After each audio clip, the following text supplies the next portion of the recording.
Hi అండి, welcome to crazy recipes. నేను మీ మాదిరిని. ఇవాళ మన వీడియో చూస్తేనే అర్థమై ఉంటుంది.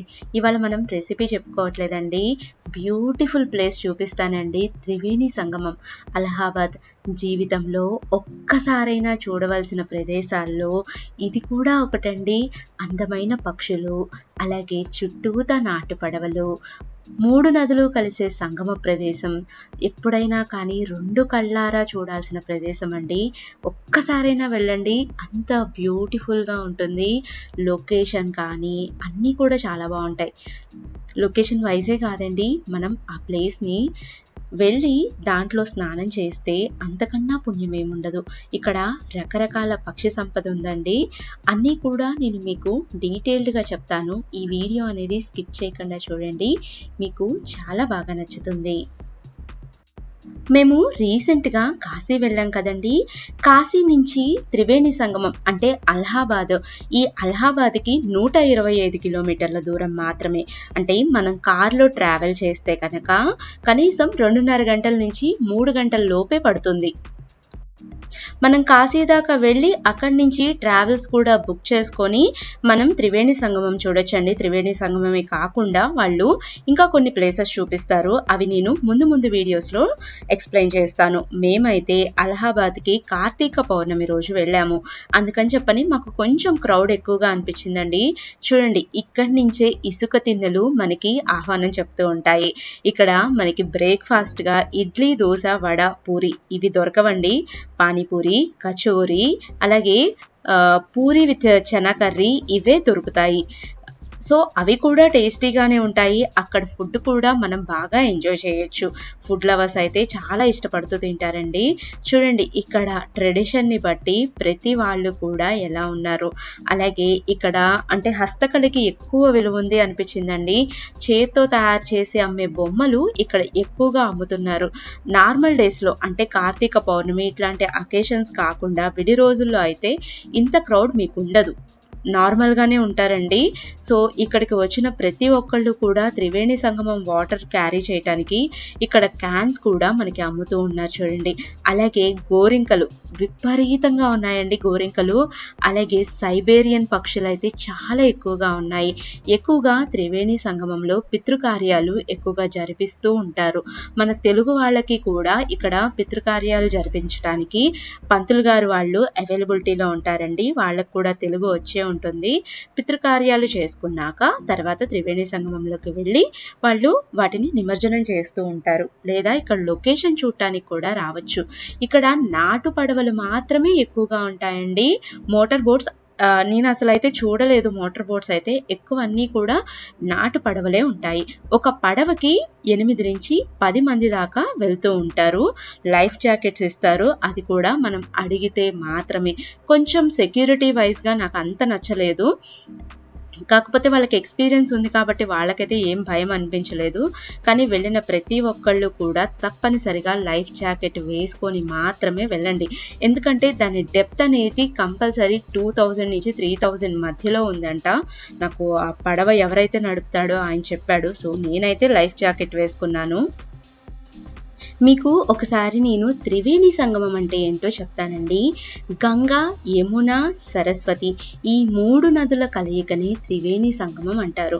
ఇక్కడ మనకి ఈ 3 నదులు ఎలాగ కలుస్తాయో కూడా చాలా బాగా కనిపిస్తాయండి. గంగమ్మ వారు ఎప్పుడూ కూడా పరుగులు పెడుతూ ఉంటారు. యమునమ్మ మనకి ప్రశాంతంగా కనిపిస్తుందండి. జస్ట్ వాటర్ అనేది అలాగ నిశ్చలంగా ఉంటుంది. మనకి గంగమ్మ అయితే కొంచెం ఫ్లోటింగ్ అనేది ఎక్కువగా ఉంటుందండి. చూడండి, ఇక్కడ ఈ చల్లని వెదర్కి అంటే పొల్యూషన్ ఫ్రీ కదండి. సైబేరియన్ పక్షులు అంటే నాకు కరెక్ట్గా వీటి పేరు తెలియదండి, కానీ విదేశీ వలస పక్షులు. ఈ వలస పక్షులు అనేవి మాత్రం ఇక్కడ చాలా ఎక్కువగా ఉన్నాయండి. మనం అలా పడవలో వెళ్తూ ఉంటే మన మీదుగా ఆ పక్షులు పైకి ఎగురుతూ ఉంటే అందంగా ఉంటుందండి. చూడండి, ఇక్కడ పడవలోనే బిజినెస్ అనేది జరుగుతూ ఉంటుంది. ఆ పక్షులకి సంబంధించిన ఫుడ్ అంతా కూడా ఈ పడవల్లోనే మనకి దగ్గరికి తీసుకొచ్చి అమ్ముతూ ఉంటారు.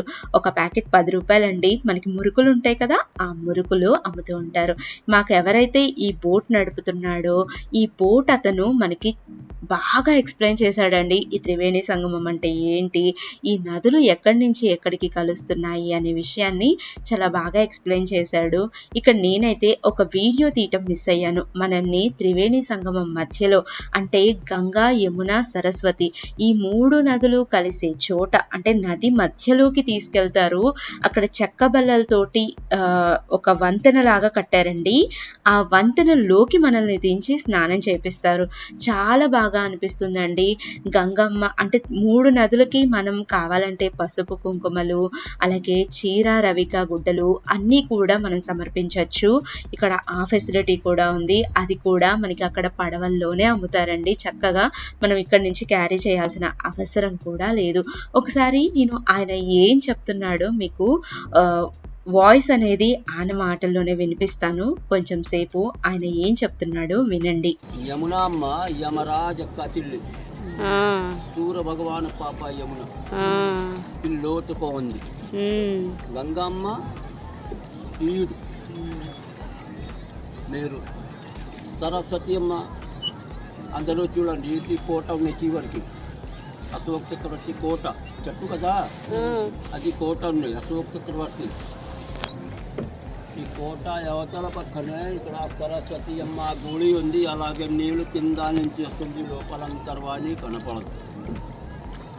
సో ఇప్పుడు గంగా నది వెళ్తారు కదా, ఇది యమున. ఇది యమున. అక్కడికి వెళ్ళాక అది గంగమ్మ ఒడ్డున. సో ఇది గంగా, యమున, సరస్వతి. సరస్వతి అంతర్భాగంలో నుంచి ప్రవహిస్తుంది. సో ఇది గంగా, యమున, సరస్వతి మూడో నది. మూడో నది అంటే అమ్మ 3 పాయలు. అదో త్రివేణి. త్రివేణి పేరు చెప్పారు కదా, త్రివేణి. త్రి అంటే 3 వేణి నదులు. వేణి వేణి అంటే అమ్మ మీరు జడ. ఈ జడ 3 పాయలు తీస్తారు కదా. అయిన తర్వాత 2 భాగాలు కనపడుతుంది, 3 భాగాలు కనపడదు. అలాగే గంగా, యమున క్లియర్ గా పైన ఉంది, సరస్వతి మా లోపల. వేణి అంటే అదా meaning. Very good, very good. తలపైలు 3 సార్లుగా తిరిపి పేరు గోత్రమ మనసులు అనుకుంటే శ్రద్ధ తొట్టి తిరిగి తల్లికి కలిపండి, మీరు ఇష్టం. వేయకూడదు, వేయకూడదు. స్నానాలు అయిపోతే ఇంకా తప్పేం ఉండదు. స్నానాలు చేసాక మీరు చేయండి, మేమంటే చేయకూడదు. కానీ ఓ అక్కడ దిగిన తర్వాత అమ్మా చూడండి ఇస్తారు. తర్వాత అందరితో కలిపి నాకు ఏం సంతోషం ఇచ్చేస్తే డ్రైవర్ తీసుకుంటూ మీరు హ్యాపీగా వెళ్ళాలి. అలాగే అలాగే.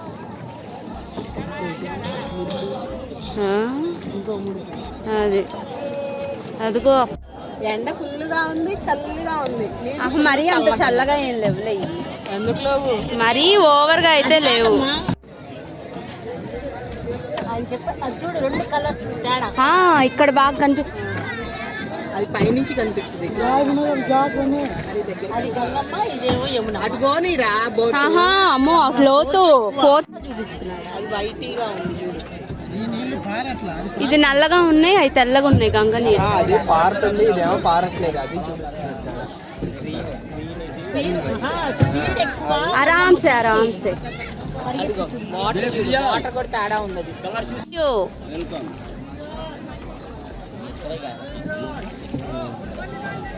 ఇక్కడ కలుస్తుంది. చూపిస్తున్నా అదే.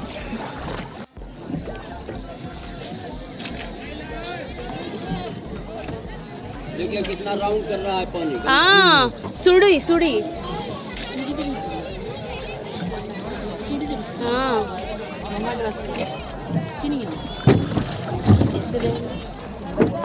ఏంటి ఏంటి ఇప్పుడేంటి.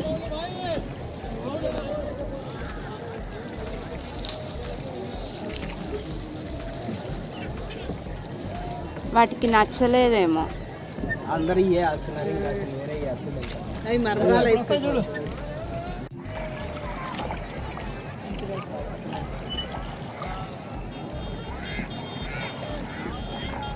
కూడా కాకుల్లాగే అరుస్తుంది. తెల్ల కాకుండా తెల్ల కాఫీ.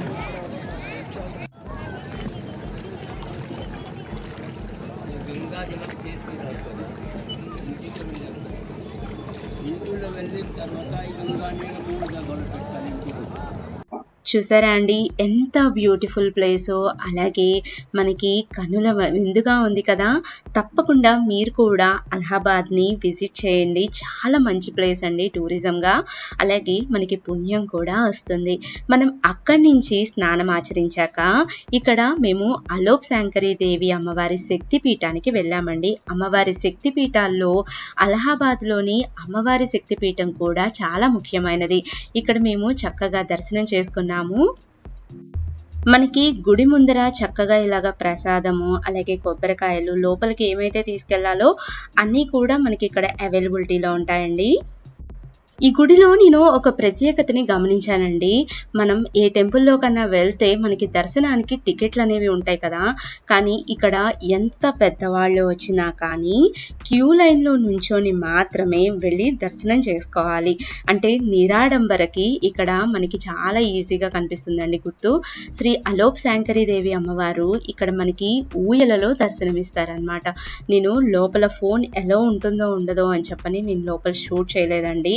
అమ్మవారి శక్తిపీఠం, అమ్మవారు మనకి ఒక చిన్న బావిలో కొలువై ఉన్నారు, అంటే అంతర్భాగంలో నిక్షిప్తమై ఉన్నారు, మనకి కనిపించరు. ఇక్కడ చూడండి ప్రసాదం కింద ఇలాగ చిన్న చిన్న పూరీలు అనేవి వాళ్ళు సమర్పిస్తూ ఉంటారు. ఇక్కడ మేము దర్శనం అయిపోయాక బయటకు వచ్చేటప్పుడు ఇలాగ దేవతామూర్తులన్నీ కూడా మనకి దర్శనమిస్తాయి. తర్వాత మనకి ఇక్కడ చెక్కలతో చేసిన కుంకుమభరణలండి. నాకు చాలా ముచ్చటేసింది, ఎంత బాగున్నాయో అనిపించింది. ఇదంతా కూడా హస్తకళేనండి, చేతులతో తయారు చేసినవి, ఏ మిషన్తో తయారు చేసినవి కాదు. సో మీకు వీలైతే ఆ కుంకుమభరణలు కూడా కొనుక్కోండి, చాలా బ్యూటిఫుల్గా ఉన్నాయి. ఇక్కడ మనకి ఇంకా కొన్ని ఆర్టికల్స్ అన్నీ కూడా వీళ్ళు అమ్ముతూ ఉన్నారు, అలాగే అమ్మవారి ప్రతిమలు కూడా. సో మీరు కూడా అలహాబాద్ని తప్పకుండా విజిట్ చేయండి. త్రివేణి సంగమంలో 3 నదుల కలయిక మధ్యలో స్నానం ఆచరించండి. మీరు కూడా ఈ అనుభూతిని ఆస్వాదించండి. సో నా వీడియో మీకు నచ్చిందా అండి? అయితే ఒక చిన్న లైక్ తప్పనిసరిగా చేయండి. మీ ఫ్రెండ్స్ తోటి, ఫ్యామిలీ మెంబర్స్ తోటి షేర్ చేసుకోవటం అస్సలకి మర్చిపోవద్దు. అలాగే మరిన్ని వీడియోస్ కోసం క్రేజీ రెసిపీస్ని సబ్స్క్రైబ్ చేయండి, గంటని యాక్టివేట్ చేయండి. Thank you.